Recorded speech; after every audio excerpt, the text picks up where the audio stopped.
Good morning, everyone. My name is Juhwan Lee, a PhD student from Seoul National University in South Korea. Today, I will talk about the RIS-Empowered LEO satellite networks for 6G and its promising usage scenarios and future directions, which was accepted for IEEE Communications magazine on this February. This work was co-worked by these co-authors from various universities, and I am here on behalf of us. Our contents are like this. I will briefly introduce the LEO satellite communication for 6G and our motivation for integrating the RIS with LEO satellite networks. And I will talk about our main part, that is promising usage scenarios and applications for RIS-empowered LEO satellite networks. Then I will finish it with the potential future directions and practical challenges. There are various advantages for LEO satellite systems. First, it can achieve the global coverage by expanding the coverage into the remote areas that cannot be covered by the terrestrial networks. Next, through the frequency reuse among the multi-beam antennas, the high throughput can be achieved. The next one is low latency, which can be achieved by the lower altitude than the GEO satellite. So the faster response time can be guaranteed. Although there are lots of advantages, there are challenges in LEO satellite networks. The first one is Doppler effect due to the high velocity of the satellite. It is much higher than the 5G tolerated value. And the errors probability depends on the elevation, the environment, and the elevation angle. So there can be areas that have a weak RS signal, especially in a low elevation angle and dense urban areas. And LEO satellite have the limited space, so the power budget would be very limited. The aggressive frequency reuse for the spectral efficiency induces the inter and interbeam interference. Let us see the concepts of the RIS. RIS is an abbreviation for reconfigurable intelligent surface that can be defined as intelligent planar metasurface, which allows the propagation of electromagnetic waves to be controlled by inducing amplitudes and or phase change in the received signal. It can be categorized as passive, active, and star RIS. The passive RIS reflects the signal without amplification, but the active RIS has a simple amplification circuits which can overcome the fading effects. Contrary to these conventional RIS, the star RIS not only reflects but also refracts waves, which can cover the 360-degree full space. The potential benefits of RIS are like this. It is cost-effective and power-efficient, and it has less transmission delay, and it has noise-free structure. Based on these concepts and benefits of the RIS, we investigate the RIS-empowered promising usage scenarios. The first one is RIS-assisted seamless access without dead zone. By the assistance of RIS on the another satellite or UAV, the dead zone can be covered and the ubiquitous global connectivity can be achieved. The principle is that the indirect link through the RIS is established that reconfigures the wireless propagation. When it is adopted for the UAV with its mobility, the higher LRS probability between the RIS and the users can be provided.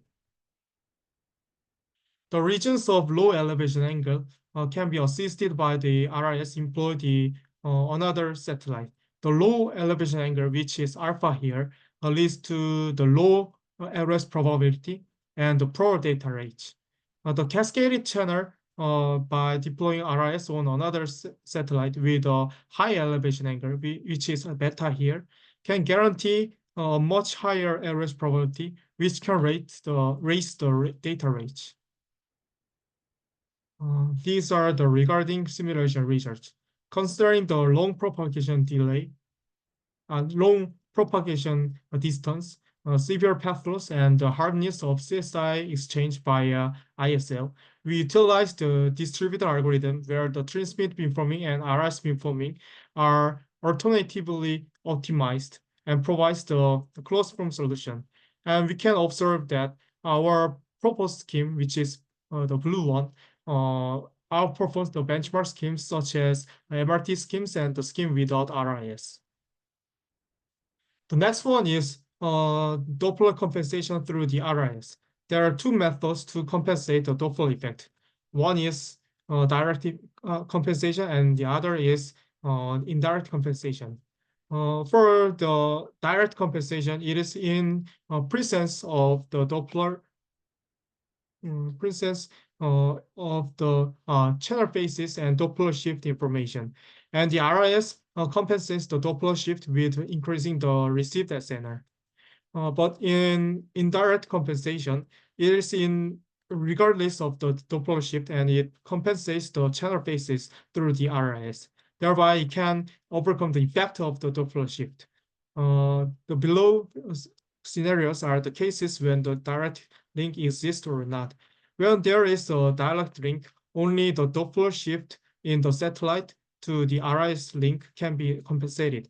However, when there is no direct link, only the Doppler, no direct link, it is possible to compensate the Doppler shift by adjusting the basis in phase shift in the RIS. Yeah. These are the regarding simulation results of the case in the OFDM-based LEO satellite downlink when there is no direct link. We compare the outage probability with varying the elevation angle and the number of RS elements. We can observe that the outage probability performance degrades with decreasing elevation angle for a fixed number of the RS elements. The next one is the link quality enhancement by RIS. Employing RIS can improve the signal quality with reconfiguring the wireless propagation. The conventional RIS can only assist to the users within the half space reflection area. However, when the star RIS is employed, the users within 360-degree coverage can enjoy the link quality improvement. The next one is utilizing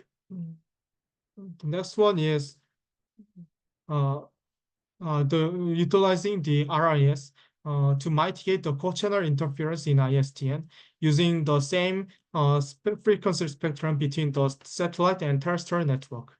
The multiple RIS can mitigate the interference for various users in the ISTN. Yeah. The next one is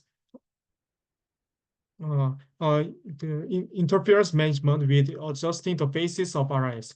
It can nullify the interference and boost up the desired signal with giving the additional spatial dimensions.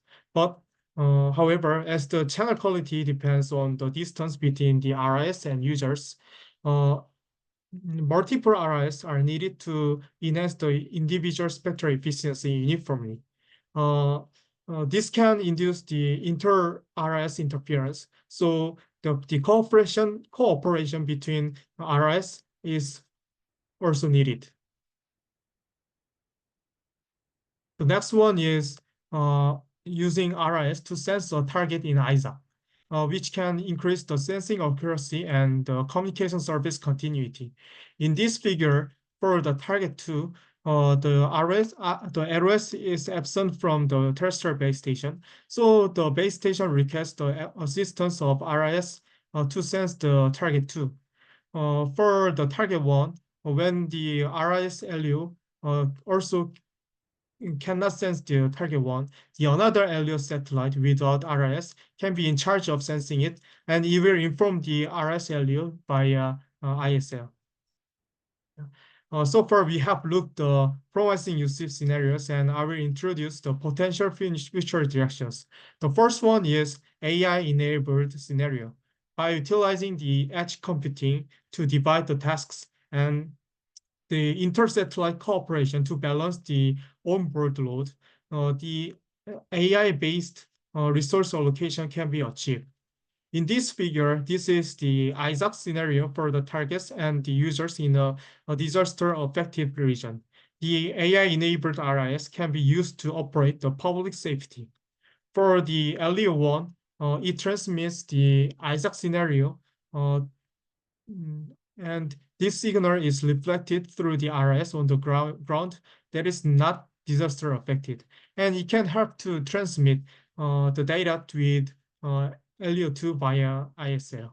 And for the LEO2, it transmits the Isaac signal to a terrestrial network-based control unit, which is responsible for post-disaster response operations. So through this AI-enabled RIS, can help the Isaac functionalities for the public safety. The next one is holographic MIMO surface, which uses the hologram principle. It does not need an additional control unit to phase shift signal.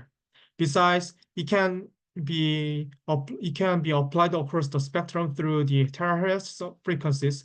It has great potential to use at terahertz for the LEO satellite network with the RIS. Although the RIS can be applied in various scenarios, there are still practical challenges for the RIS to be practically utilized in the LEO satellite networks. I will introduce the challenges and its regarded serving approaches. The first one is hardness of accurate channel estimation of the individual links due to the passive elements of the RIS.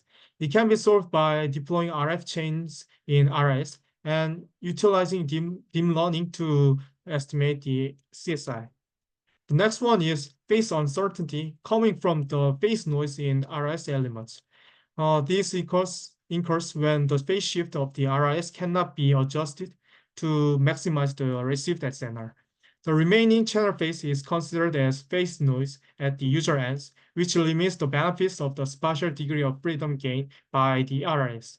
To prevent this issue, the potential method is to shift the RIS phase elements to be averagely robust to phase errors by characterizing statistical information of the phase error. The next one is electromagnetic interference radiation, EMI, inducing from the reflection of the undesirable environmental signal from the RIS. The effects of the EMI can be canceled at the cost of sacrificing some degree of passive beamforming gain. And the mobility of the satellite makes the channel variance, leading the outdated CSI. The frequent pilot transmission and the machine learning-based channel estimation for the more precise CSI can be the solving approaches. And the last one is the unified multi-layer architecture. There are areas that is difficult to be covered by the GEO satellite so far.